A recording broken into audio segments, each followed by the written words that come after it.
طبعا بتشوفوا لاعبين كرة القدم ازاي بيمتلكوا مهارات وازاي بيكونوا عندهم المهارات الخرافية اللي انتم بتشوفوها، وازاي ان هم يكون عندهم الثقة بالنفس ان هم يقدروا يعدوا بالاسلوب ده. فالنهارده جايب لكم مجموعة من مهارات فينيسيوس جونيور ان احنا نقدر نحاول ان احنا نشوفها، نحاول ان احنا نتمرن زيها بالظبط، ونحاول ان احنا نتعلمها خطوة خطوة ونشوف الطريقة ازاي هو بيعملها ونحاول ان احنا نعملها زيها بالظبط. ندخل على الانترو وبعد كده نبدأ على طول.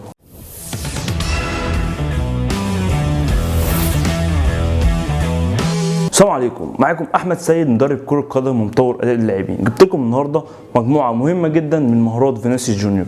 طبعا عارفين ان فينيسيوس جونيور ده من اللاعب الخرافي في المهارات وعنده انطلاقات رائعه جدا، وبيقدر ان هو يراوغ في الاماكن الضيقه والاماكن الواسعه. فالنهارده هنشوف المميزات والعيوب وازاي ان هو بيقدر ان هو يراوغ ويخترق الدفاع. ندخل على اول مهاره، يلا بينا. اول مهاره عملها ضد برشلونه، بصوا خد تلاعب باللاعب يمين وشمال زي ما انتم شايفين قدامكم كده. بص بالثقه والكنترول على الكوره كويس جدا، قدر ان هو يعدي يمين وياخدها من الناحيه الثانيه وياخدها بوش رجله وفي وسط 3 لعيبه، فالمكان ضيق جدا، فقدر ان هو يعدي في وسط اللعيبه وقدر ان هو يمر بكل سهوله. طبعا كانت انطلاقه رائعه جدا وحركه كويسه جدا جدا من فينيسيوس جونيور. طبعا ثقته في نفسه واداؤه كويس وتحكمه في الكوره هو اللي خلاه يقدر يعمل كل ده، لان هو مش خارق، هو بني ادم زيه زينا طبعا زي ما بنتكلم. فقدر ان هو بانطلاقاته بذكائه بفكره بلمسته للكوره الصح بكنترول على الكوره، قدر ان هو يعدي ويراوغ بكل سهوله زي ما انتم شايفين كده وسط الدفاع. قدر ان هو يراوغ بسهوله. طبعا تعد ان انت تعمل الحاجات دي لازم تتمرن كويس جدا على تمارين التحكم بالكوره وتكون مميز جدا فيها. فدلوقتي مجموعه من تمارين التحكم بالكوره هتتعرض قدامكم وتشوفوا ان انتوا تقدروا تعملوها ازاي، تقدروا تتمرنوا عليها ازاي، تقدروا تميزوها ازاي. بعد كده تحاول ان انت تعمل شويه مجموعه من المهارات ومجموعه من لمسات الكوره، انك تروح يمين وشمال. طبعا اللعيب اللي هو بيكون مراوغ بيكون عنده ثقه كبيره جدا في المراوغه، عشان كده هو بيقدر يراوغ فينيسيوس جونيور. نشوف بعض المهارات ونشوف نقدر ان احنا نطبقها ازاي ونقدر ان احنا نمتلكها ازاي. يلا ندخل على المهاره الثانيه، يلا بينا. واو، مهاره من المهارات الخرافيه الصراحه والرائعه جدا اللي انا شايفها الصراحه مهاره جامده جدا جدا. هو عمل ايه؟ هو خد اللاعب يمين بتاع اتلتيكو مدريد، خده كده، بعد كده عمل ستيب اوفر خده الناحيه الثانيه.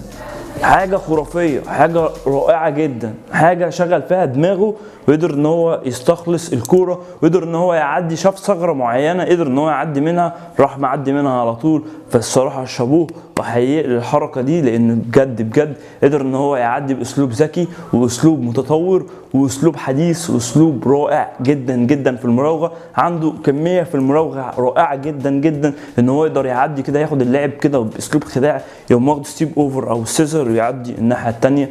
فشابوه الصراحه، حركه رائعه جدا. ندخل على المهاره الثالثه، يلا بينا.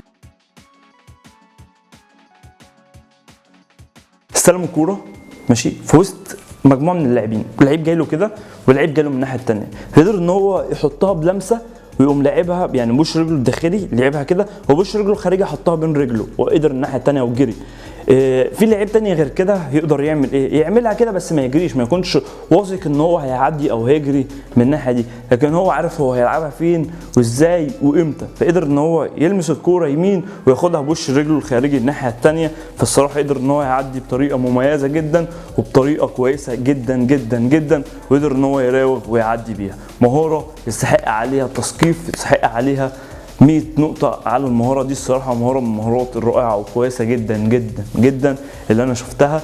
طبعا في مهارات لسه جايه كتير احلى كتير جدا. تقدر تتعلم برضو الحاجات دي بسهوله، تقدر ان انت برضو تتقن مجموعه من الحاجات دي وتكون عندك. بس اهم حاجه برضو انا عايز السرعه، عايزك يكون عندك سرعه كويسه جدا، عشان السرعه هي اللي هتخليك قادر انك تقدر تعمل المهاره. السرعه زائد ان انت تكون متمرن، يعني مش يكون مثلا انت بتتمرنش بقالك كتير او وقت كبير وتنزل تقوم حافظ لك مهارتين وتعملها برجليك هتأثر معاك. لازم يكون تاخد الحاجه تدريجيا وتتعود على الحاجه تدريجيا عشان تكون معاك مميز. الصراحه المهاره دي من المهارات الجامده جدا الصراحه. اللعيب وسطه لاعبين كده راح رافع تشيب من فوقيهم من جنبيهم كده، لا حته صغيره مسافه صغيره كده، راح رافع الكوره وراح جاري واخدها من الناحيه الثانيه. اللاعبين باصين له هيعملوا له ايه؟ هيعملوا له ايه؟ عدى بكل سهوله بكل اريحيه. لعيب ذكي لعيب ذكي جدا ان هو يعدي بالطريقه دي وبالاسلوب ده. طبعا الحاجه دي هو قدر ان هو يشغل بيها دماغه، قدر ان هو يعرف هو هيلعب ازاي، عارف ان هو هيعدي ازاي. في لعيب تاني اللي هو بيستغل سرعته ويمد سرعته لما يشوف مثلا مسافه كبيره، في لعيب تاني بيقدر يراوغ على المساحه الضيقه. يعني فينيسيوس جونيور الصراحه من المميزات اللي فيه اللي هو بيقدر يراوغ في المساحات الضيقه باسلوب كويس جدا. يعني لو حواليه 3 4 لعيبه يقدر يعدي منهم كلهم، يقدر يعدي من اللعيبه اللي حواليه كلها. عنده كنترول على الكوره بنسبه كبيره جدا جدا، لعيب خرافي، لعيب عنده لمسه للكوره وكنترول وتحكم فيها بنسبه كويسه جدا وبنسبه عاليه جدا جدا جدا. عشان كده هو محطوط في قائمه افضل اللاعبين المهاريين وافضل اللاعبين اللي هم بيقدروا يلمسوا الكوره ويقدروا يراوغوا بالكوره. ندخل على المهاره اللي بعديها، يلا بينا. هتبص على مهاراته هتتزاول، يعني مهاراته كتير وبتزاول وبيعمل حاجات وبيعدي في اماكن يعني صعب جدا المدافع يلعبها، او صعب جدا المدافع يفهمه فيها، صعب جدا المدافع يفهم هو هيروح فين ولا هيجري منين. هو عامل ان هو هيجري كده باسلوب كويس، يعني هو دي حركه اسمها فيك شوت، بس هو عملها باسلوب معين جدا، قدر ان هو يقوم قاطم ويقوم داخل في منطقه الجزاء ويبقى انفراد هو والجون بلمسه بسيطه جدا. بصوا الذكاء، بصوا الذكاء في الحته البطيئه، في اللمسه، في الصوره البطيئه دي. بص ذكائه قدر ان هو يعمل ايه، بص شغل دماغه هو ازاي قدر ان هو يشغل دماغه في الحركه دي، قدر ان هو يشغل دماغه في الحاجات دي.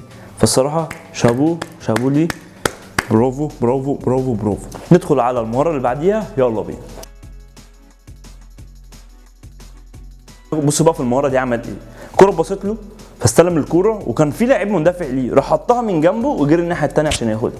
يعني تشغيل الدماغ هو اللي خلته يعمل كده. على المهارات دي والحاجات دي انا بوريها لكم كده وبوريكم اللمسات بتاعت اللاعب ده، مش عشان نشوف ونتفرج بس، لا عشان نتعلم، عشان نشوف الاسلوب بيقدر يستخدمها ازاي ونحاول ان احنا ناخد الحاجات دي من اللعيبه.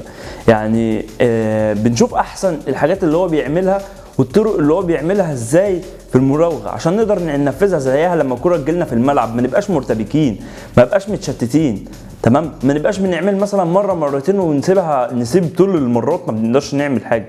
فالحاجات دي احنا بنشوفها عشان نقدر ننفذ زيها، عشان نقدر نعمل زيها في الماتشات، عشان لما الحاجات تيجي لنا نبقى خلاص حافظين. طبعا بننزل نتمرن على الحاجات اللي هي اللي بنقدر، بننزل نتمرن الحاجات الصعبه اللي احنا ما بنقدرش نعملها، فدي هتقوي فينا. فاحنا نتفرج على الحاجات دي عشان خاطر نقدر ان احنا نطور من نفسنا كويس جدا، ونقدر ان احنا نعلي المستوى بتاعنا بنسبه كبيره جدا جدا، ونخلي المستوى بتاعنا رائع جدا. ندخل على المهاره اللي بعديها، يلا بينا. بصوا هو في مهارتين كده ورا بعض شفتهم عجبوني. اول حاجه استلم الكوره كانت في نفس الحته، يعني بصوا الحته اللي انا بقول لكم عليها او الذكاء او تشغيل الدماغ اللي انا بقول لكم عليه، استلم الكوره في نفس الحته. اول مره نعتبر ان دي اول مره استلم الكوره وعمل فينت وعمل ان هو هيروح كده، راح واخدها الناحيه الثانيه. دي استراتيجيه، دي طريقه قدر ان هو يعدي بيها وخدها على عمق الملعب او في نص الملعب وقدر ان هو يروح. تاني طريقه استلم الكوره، برده الكوره اللي بعديها استلم الكوره، عمل برده الفنت وعمل ان هو هيروح، بس المره دي كمل على طول طريقه ثانيه، وفي الطريقتين عدى، سواء كده او كده عدى. ليه عمل ليه عدى بكل ده؟ اول حاجه عنده سرعه كويسه، تاني حاجه عنده فنتات وعنده تعليم مهارات بنسبه كبيره جدا، فعارف ان هو يعمل فنت ده ويروح كده ازاي لما الحته دي ما يقدرش ان هو يعدي فيها مقفوله، يقدر ان هو يعدي كده ازاي. دي تاني حاجه. تالت حاجه ثقته في نفسه عاليه جدا، فقدر ان هو يعدي بالاسلوب اللي انتم شايفينه قدامكم ده، وقدر ان هو يروح ويتعمق سواء كده او كده. ففي تلك الحالتين ان هو قدر ان هو يعمل المجموعه الحاجات اللي انا قلت لكم عليها دي، عشان كده قدر ان هو يراوغ وقدر ان هو يكون في مستوى عالي جدا سواء في ريال مدريد او منتخب البرازيل. ندخل على المهاره اللي بعديها ويلا بينا. بصوا المهاره دي انا يعني يعتبر بقولها كتير جدا، مهاره اسمها الفيك شوت، تمام، اللي هو استلم الكوره وعمل ان هو هيشوت، راح موقف الكوره كده. ركز كده، بص اللعيب عمل ايه، اللعيب اتزحلق صح عشان يعتمد ان هو هيشوط. يعني اعتمد ان اللعيب اتزحلق. ليه اللعيب اتزحلق؟ عشان اعتمد ان هو هيشوط، فراح هو واخد الكرة كده، فاللعيب خلاص راح في داهيه، راح في زاويه، مش مهم هو عمل ايه بعديها، بس مهم اللعيب اللي هو راح في داهيه. الحركه دي بقى حلوه جدا، الحركه دي عايزكم تستغلوها وتعملوها كتير.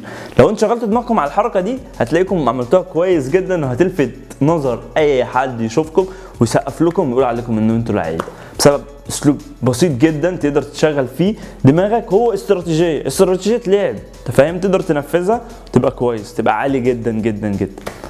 ندخل على المره اللي بعديها، يلا بينا.